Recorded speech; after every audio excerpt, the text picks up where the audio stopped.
Hey you guys, it's Stephanie. So I had a request to do a video on floating, aka jumping back and jumping forward in a vinyasa.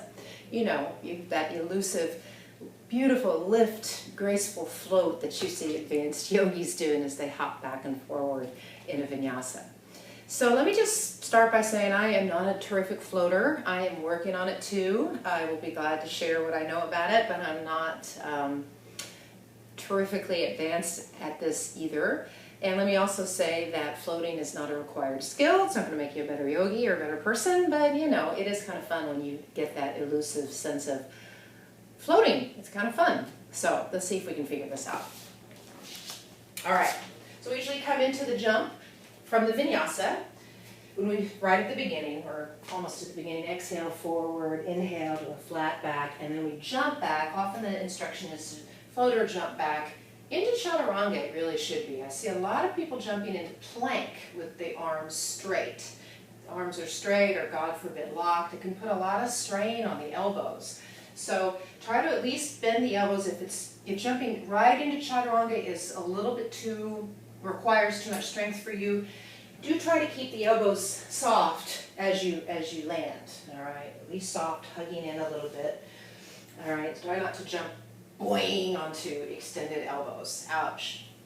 All right, so the thing you want to think about here as you jump back is getting the hips to lift up. All right, the work is in getting the hips over the shoulders. So try this. This is a little exercise you can try.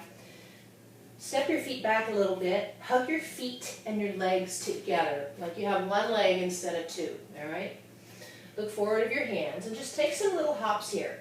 Exhaling as you hop to get the core, the bandhas to engage, all right? So you're not trying to get anywhere here, you're just hopping for hop's sake. Hips lifting.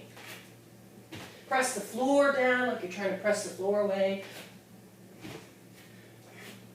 And you'll get that kind of sense of lift, hips lift up, all right? And then you'll get the lift that you need to do the hop back. All right. Hopping forward from downward dog, same kind of thing. You want to get the hips to lift up. The energy and the strength really is in getting the hips up, and the feet just kind of swing forward almost by themselves. That's not really where the effort is. I see a lot of people putting effort into their glutes and their legs, trying to get forward. Keep the feet and the legs together and let them just swing like a pendulum to come forward. So here you are in downward dog. You can take a few of these little hops once again. Feet together, legs together. Exhaling as you go. One thing I do too sometimes is bend my elbows a little bit before I hop. As I hop, I straighten into them. To get you a little more power, that's a Sadie Nardini trick. Thank you, Sadie.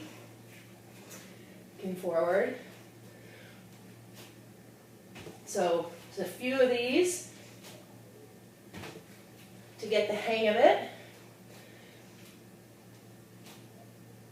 And then hopping forward. Inhale, exhale, inhale up, exhale back. So eventually this might turn into hopping up into a handstand and back. That's where we're going with lifting the hips, and it's just a matter of adding the legs after that. I can do this sometimes. I'm not sure if I'll be able to do it today. You never know. But I have to cheat and bring my feet back a little bit. Ooh, almost.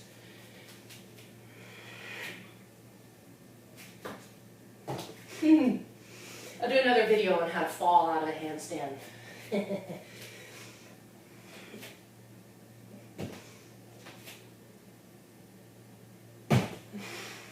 Well, something like that.